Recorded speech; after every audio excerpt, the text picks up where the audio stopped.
Hey everybody, in this section we're going to talk about civil rights, and this is covered in chapter 13 of the Irony book. So let's take a look. Currently, minorities have obviously acquired elite status here in the United States. We have had an African American president, African American attorney general, secretaries of states, Condoleezza Rice, governors, Supreme Court justices, Clarence Thomas. We have women currently serving as Speaker of the House and Secretary of State. Hillary Clinton was Secretary of State, Madeleine Albright, and Condoleezza Rice, like I mentioned before. We have a Hispanic on the Supreme Court in Sonia Sotomayor. 102 women in the House, 24 in the Senate. 56 African Americans in the House, 3 in the Senate. 45 Latinx people in the House, 7 in the Senate, and 19 Asian Americans in the House and 2 in the Senate. And here's some demographic information if you want to go and take a look at it. Currently we have about 325 million people or so in the United States. And the second biggest group, or the biggest minority group here in the United States now, is Latinos, Latinx people. So we've also kind of seen a history and kind of a decline in minority exclusion. African Americans had to overcome slavery, segregation, other civil rights limitations. Hispanics have struggled with being denied citizenship and having their immigration restricted. And Asian Americans have survived exclusionary laws, legal discriminations like Executive Order 9066, and were denied basic democratic rights such as voting and the ability to become citizens.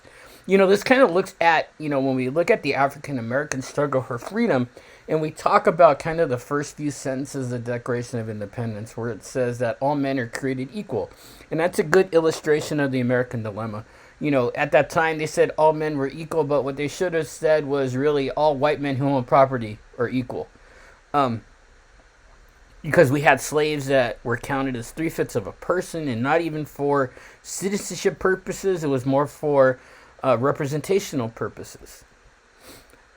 Kind of going through the history of some of the amendments that we've had after, the end of slavery. The 13th Amendment abolished slavery in the U.S. unless it's due to some type of criminal punishment. The 14th Amendment makes sure that every state guarantees equal protection of the laws for every citizen. And the 15th Amendment made it illegal to try to prevent somebody from voting based off of their race, color, or previous condition of servitude. And we've kind of seen, historical things have happened even in the Supreme Court. We've had,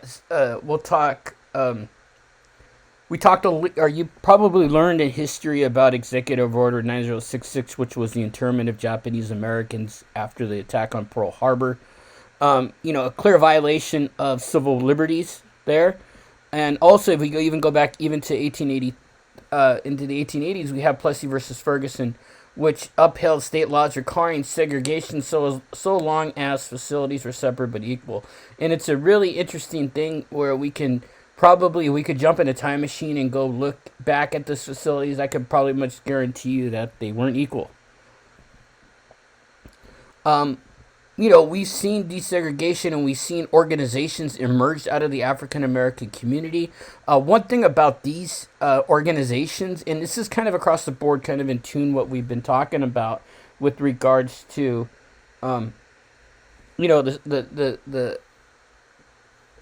this concept that, in any organization there's going to be an elite, and they're going to make decisions for the masses, which is a greater number than the elites. These are true too within these organizations that we're going to be talking about. Probably the oldest one is the National Association for the Advancement of Colored People, or the NAACP, which was founded in 1909. The Urban League, which was founded in 1910. And we've also seen kind of change has come through by legal means and by court actions. We've had Executive Order 9981, where Truman desegregated the military, and Brown versus the Board of Education, which eradicated the Plessy decision. So we've seen, both laws and as well as court decisions have happened to try to desegregate. But remember, from that point on, where we had some of these amendments passed all the way up to 1964, where the Civil Rights Act was passed, we still had segregation and we still had Jim Crow laws. Why? The answer is really simple. Nobody was enforcing the law. Simple as that, right? And a lot of desegregation was accomplished by military force. Eisenhower used military force to desegregate a high school in Arkansas. Kennedy used federal troops to enforce desegregation at the University of Mississippi. So that's probably the primary way that desegregation was accomplished, was through military force. We had Jim Crow laws. Jim Crow has been a derogatory slang term for an African American man. These were basically laws that required the separation of white people and people of color on all forms of public transportation as well as in schools. In this eventually, prevented interactions in places like schools, cemeteries, parks, theaters, restaurants. And, there's something called the one-drop rule, where even if you were suspected of having a black ancestor in the past, you were considered to be a person of color. We'll touch on that subject in a little bit. Martin Luther King, nonviolent protest, nonviolently breaking unjust laws in the open, and, practicing something called civil disobedience, where you break an unjust law and you might be willing to accept the penalty, which might be going to jail. All this inspired by Rosa Parks' refusal to move to the back of the bus. Another thing is bearing witness, telling somebody what you saw, or giving people information about things that are happening so they could tell their friends and their friends could tell their friends, and so on and so on. One thing that we kind of look at, kind of where Martin Luther King had his influence from Gandhi, is the concept of nonviolent protest. One thing that we need to remember too, with regards to some of these civil rights actions that were going on in the 60s, was, yes, African Americans played a huge role in it in the South, but also what happened was there were a lot of liberals from the North that came down to help as well, and they were a big part of it. Also, the Freedom Riders and the summer protests that were led. So, you started to see these, and if we did see maybe a violent type of protest, it might have turned off some of the more moderate whites that were helping out. And, maybe they wouldn't be as sympathetic if this was violent protesting. Latino Americans have also searched for rights. Immigration from Mexico was open and up until the 1920s. After World War II, the United States introduced something called the Bracero program, which imported Mexican day laborers into the United States up until 1964. And then we had LULAC, which is the League of United Latin American Citizens, which was modeled after the NAACP, and we're really, really fighting for Latino American rights. We're all pretty knowledgeable about Brown, but there's another interesting court case that came out in 1947, which happened in Westminster, California, which is only about 90 miles from San Diego. Plaintiffs in this case claimed that their children, along with 5,000 other Mexican children, were victims of unconstitutional discrimination. They were sent to schools for Mexicans, and the way they determined was based off of your last name and your skin tone. It didn't make it to the Supreme Court, but it made it to the Ninth Circuit Court of Appeals, which is the one level below. Now, an interesting finding was the Ninth Circuit basically said that the segregation wasn't racially based, but it was not able to be done because the school district didn't ask for permission. So kind of a weird finding here, where it was found not to be racially based, but it was illegal because school districts didn't have permission to do this from the states. Asian Americans have long suffered as well. Remember, a lot of Chinese were brought into the United States as a form of, inexpensive labor. and had a lot of discrimination against Chinese. We had the Chinese Exclusion Act of 1882, which made Chinese immigrants ineligible for citizenship, which it took all the way to 1943 to repeal. So something that stands out right there. There's a lot of people that are multiracial. I'm one of them. I'm a multiracial person. My dad is white. My mom's Mexican. Right?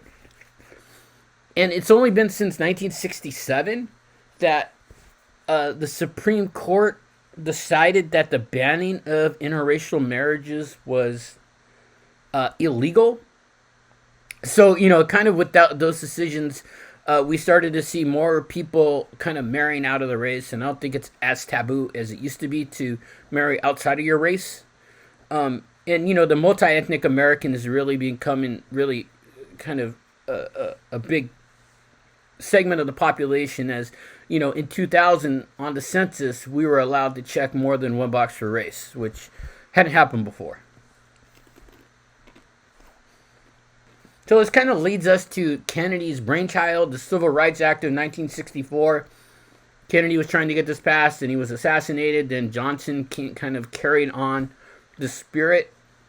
One interesting thing that came out of the Civil Rights Act of 1964 was Title VII. And Title VII made it illegal to discriminate against anybody based off of their race, their color, their religion, their previous condition of servitude, or now, even within the past 2 years, they've added sexual orientation to that. So this has been, brought tangible gains for blacks as well as other ethnic minorities and women. Now, we talked a little bit earlier in the term about equality of opportunity. Should you be able to be whatever you want in life? And should the government ensure that everybody has equal opportunity to be able to be what they want in life?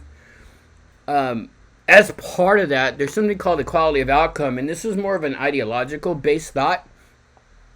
Should we have proportional equal sharing of income, jobs, money, materials, rewards, material things, regardless of your ability, talent, initiative, work, or luck? This is kind of where people start to maybe disagree a bit.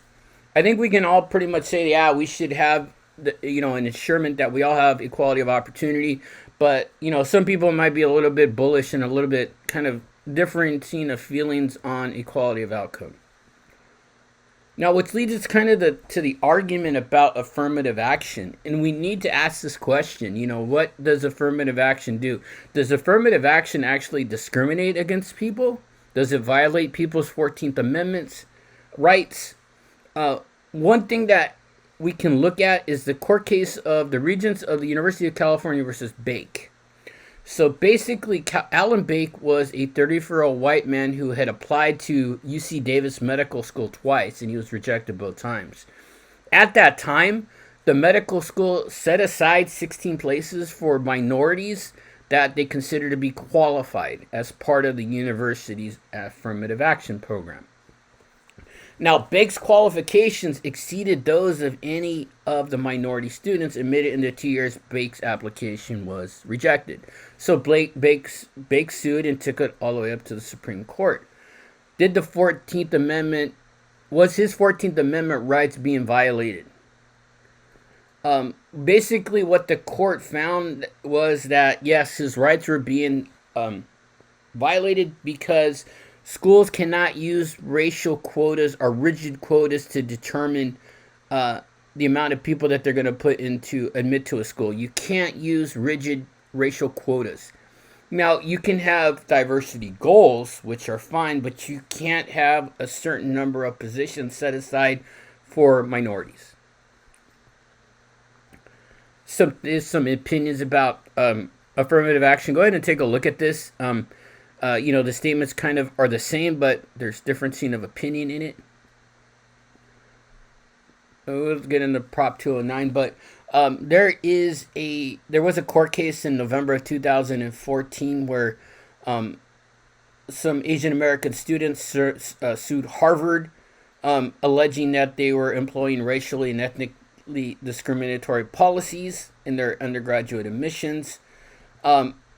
It was eventually decided by a federal judge that Harvard was violating some of their rights. So, another thing that kind of struck down affirmative action. And it was not, well, let me back up. It's basically found that Harvard's race-conscious admission process does not intentionally discriminate against Asian American applicants. So I misspoke at that, so kind of strike that. So just remember that, a federal judge found that Harvard wasn't in violation of any type of constitutional discrimination. We've had the women's rights movements. This was kind of born out of the anti-slavery movement. After the Civil War, men were going out, getting drunk, visiting prostitutes, gambling, engaging in domestic violence. Women decided to seek a little bit more respect and prestige in the families, and decided to start a lot of feminist movements. One of the first ones is equity feminism, where we try to, seek out equal opportunity for individuals and equal treatment under the law for both men and women. And if we go and look at gender feminism, this is the second wave of feminism that we saw in the 60s and the 70s. And we see the associated parts of feminism as well there. Radical feminism, liberal feminism, and postmodern feminism. Now, a lot of the things that we see now is we see a lot of married women in the workforce. The numbers are really higher than it was maybe in the 50s and the 60s. And I think it has to do with two reasons. 70% of married women are in the workforce. I think the first reason is, one, they're capable, and two, you need to.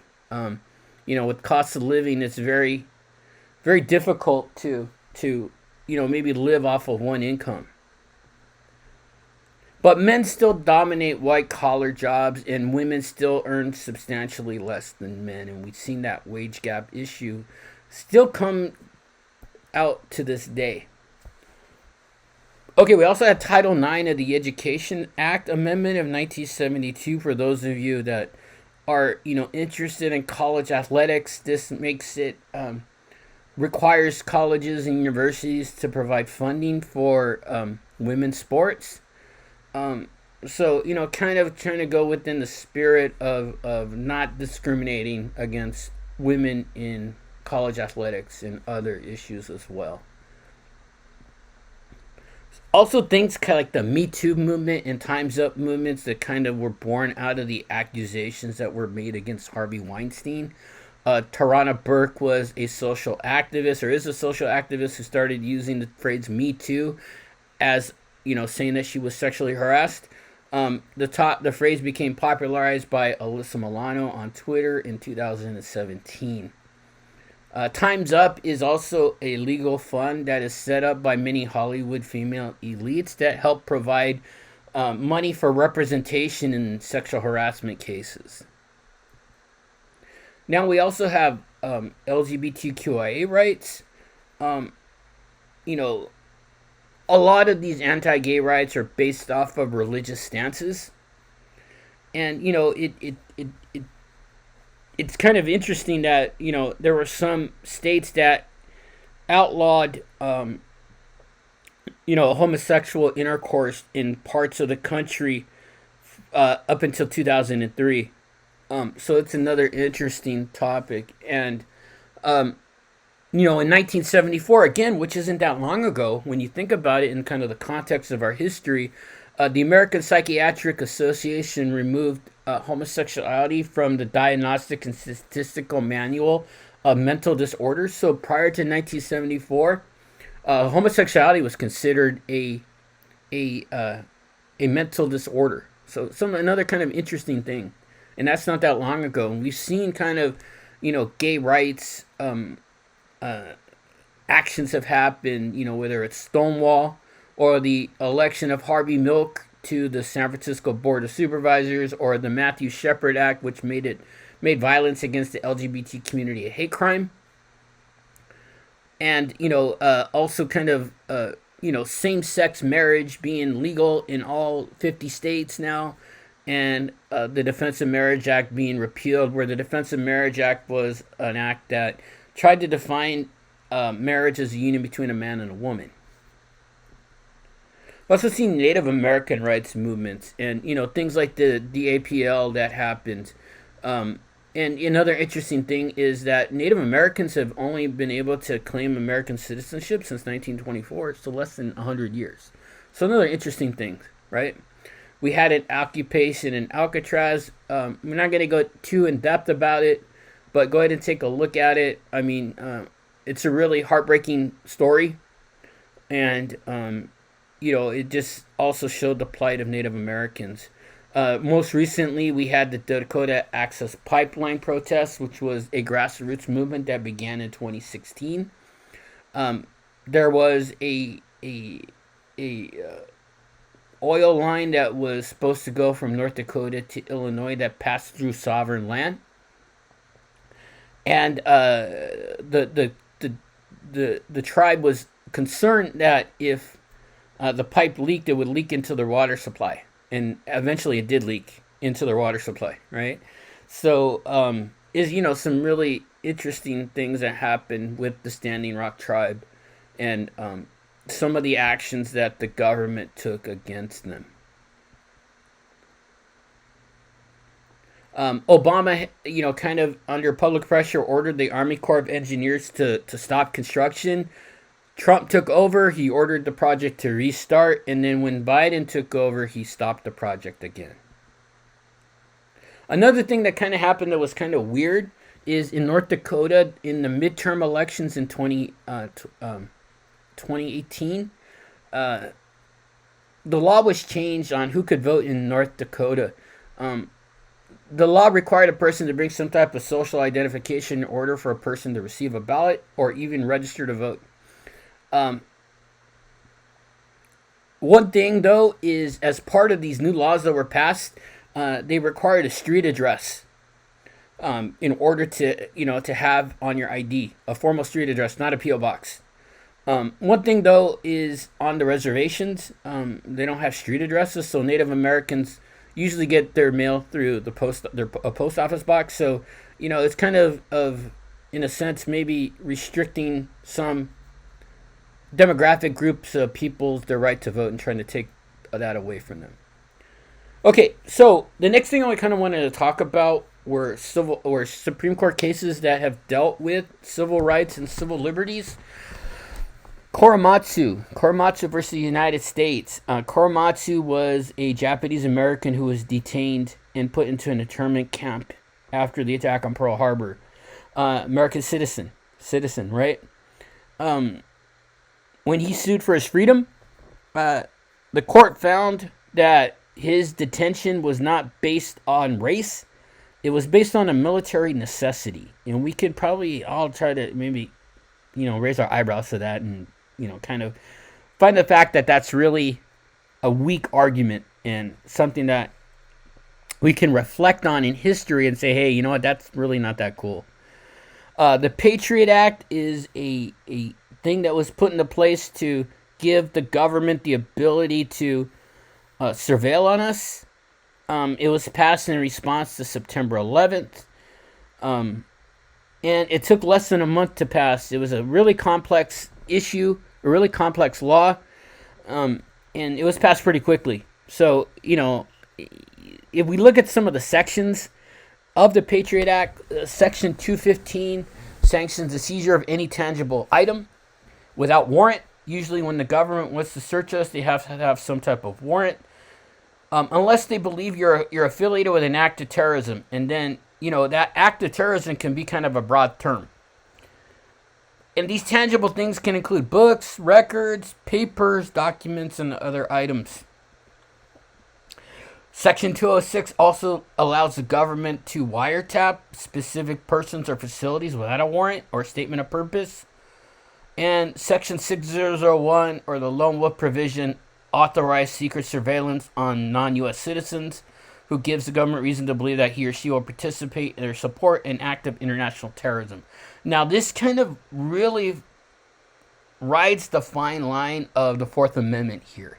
Generally, if the government wants to search us, which we'll see in a case called MAP in a little bit, they need to have some type of probable cause and a warrant signed up by a judge to allow that. With the Patriot Act, you don't. If you're able to fit the person into one of those categories, then you won't need a warrant.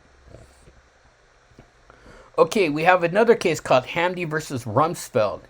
And in the fall of 2001, Hamdi, who was an American citizen, was detained by the U.S. military in Afghanistan. He was accused of fighting for the Taliban against the U.S. Now, he was born in New Orleans, and he moved back to Afghanistan at the age of 1. He was declared an enemy combatant and was held in Guantanamo Bay. Hamdi argued that his Fifth Amendment had been violated, his right to due process.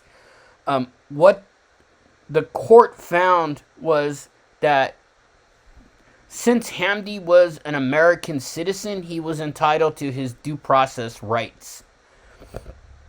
So basically, if he was not a U.S. citizen or a permanent resident, and he was considered an enemy combatant, then his access to the court system could be restricted.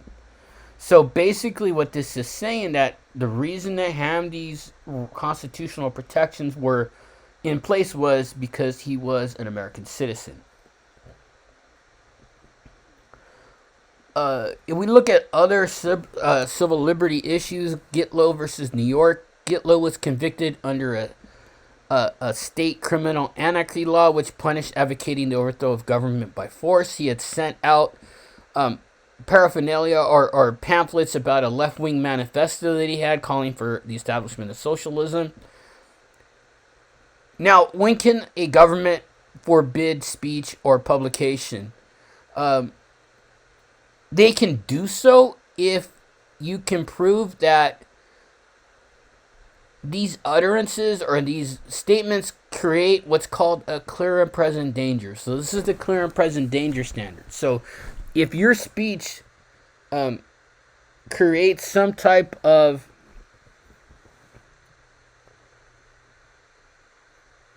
clear and present danger, like maybe yelling fire in a theater or bombing an airport, then that's not protected speech. All right, so something as simple as that. Miller versus California determines what is obscene or not. Miller had sent out a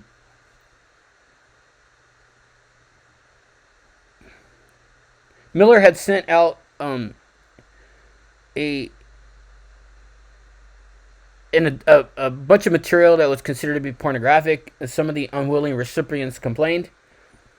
This kind of sets up a three-pronged test to determine whether or not something is obscene. So obscenity is going to be very subjective, right? One of the first things is, an average person using contemporary community standards, if they find that work to be obscene, then it's obscene. If the work is illegal, then it is obscene. And if the work doesn't have, artistic or literary or political or scientific value, then it can be considered obscene. We have things like pornography and stuff. Those usually fall under artistics, but something like child pornography would fall under letter B, meaning that it'd be illegal because that action is illegal. All right, so it's obscene since it's illegal. Lemon versus Kurtzman. Could a government provide funding for non-public, non-secular schools? Does that violate the Establishment Clause of the First Amendment? Yes. The government cannot use public monies on religious private schools because then it would be advocating for a religion. Now, I talked about MAP. MAP versus Ohio, Fourth Amendment case. Remember, under the Fourth Amendment, we are protected against illegal search and seizure. They went into Dollery Mapp's home looking for a bombing suspect in Cleveland, Ohio. They knocked on her door and demanded entrance.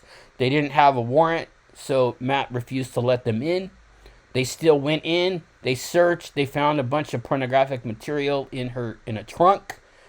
They arrested Mapp and charged her with violating an Ohio law against the possession of obscene materials. The court determined that evidence obtained through a search that violates the Fourth Amendment is inadmissible in state courts. This is where we get the exclusionary rule. So since that pornographic material that MAP had was not part of a warrant, they couldn't charge her with a crime because they couldn't use that as evidence.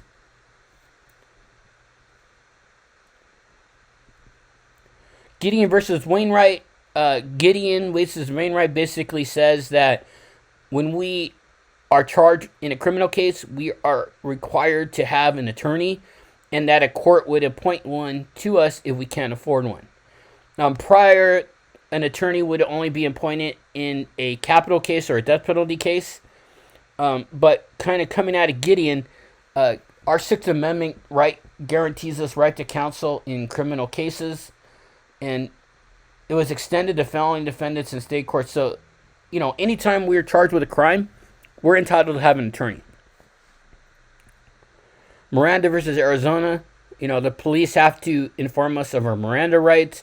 Ernesto Miranda had confessed to police officers about a rape, and he wasn't aware that he had a constitutional right to remain silent. Your Fifth Amendment right gives you the ability to remain silent. But since the police didn't inform him, his conviction was thrown out, or his confession was thrown out based off of technicality. Now the police have to inform us of our Miranda rights, or our right to remain silent, and our right to an attorney. Now, Griswold, there's a lot of talk now with Roe versus Wade, being under scrutiny with regards to reproductive rights. If it wasn't for Griswold, we wouldn't have Roe versus Wade. So, Griswold was the executive director of Planned Parenthood in 1964. She had given family planning advice to a married couple. They were convicted under a Connecticut law. And does the Constitution protect the rights of marital privacy against state restrictions on a couple's ability to be counseled and the use of contraceptives? What it was found was if we combine the First, Third, Fourth, and Ninth Amendment, we have a constitutional right to privacy in marital relations. So eventually Griswold's case was thrown out, and that established our right to privacy, which was extended in Roe versus Wade. So what we kind of find out in Roe versus Wade is, does the Constitution embrace a woman's right to terminate her pregnancy by abortion? What Roe versus Wade held was that women have total autonomy over their pregnancy during the first trimester. And then states can come in and put in limitations on the second and third trimester. Now, we're kind of seeing this being kind of, whittled away a bit in some areas, different areas of the country. But what we can look at is the spirit of Roe was that women have total autonomy over their pregnancy during the first trimester. All right, now I don't want to, it's being attacked right now. So we'll see where that goes. All right, so that's what I got for this section. If you have any questions, let me know. Thank you.